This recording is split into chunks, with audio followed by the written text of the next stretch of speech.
I'd just be curious to get your thoughts on something women all over the world struggle with, and that is you're a mother of three children and an executive at Mubadala. How do you really balance all that? How long do you have? I feel like that should be a separate podcast all on its own.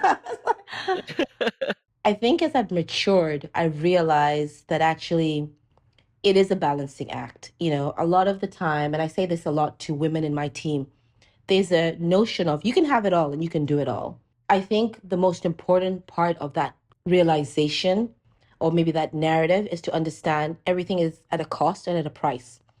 And you need to be thinking about the support that you put in place in order to allow yourself to do it, not guilt free, but in a way that resonates with you, that allows you to feel like you can really balance it both. And let me explain what I mean by that.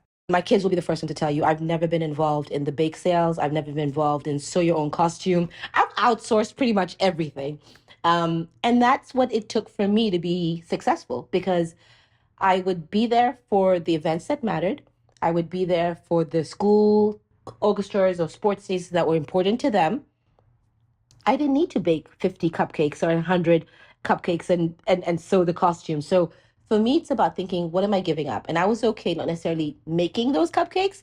We outsourced them, and maybe not the best value to be teaching my young ones, but hopefully what they saw was a role model that was trying to balance. And therefore, I was able to do what I needed to do at work and then come home and spend quality time with them in the areas that mattered to them, not necessarily in all of the other extra curriculum.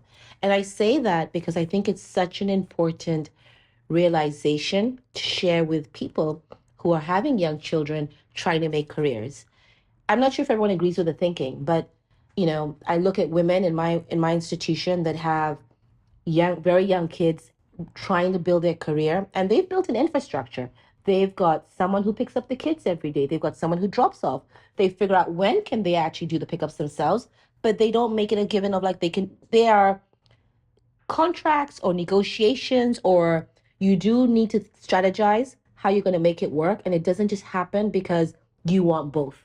You've got to figure out, I can't do pickup day, or you've got to figure out today, I can't do this meeting because I'm doing something else. And you've got to be able to know what you're giving up for the other and make up for it the next day. And it's a constant reset day by day.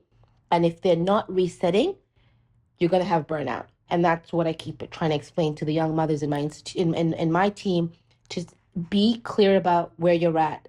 Do not just take the narrative as you're hearing it and saying, I can do it all. It comes at a cost. And I'm not sure if many people can do it all. It's about thinking the how you do it and being clever and creative in terms of picking the things that are important and crucial that need you, and then making the rest work.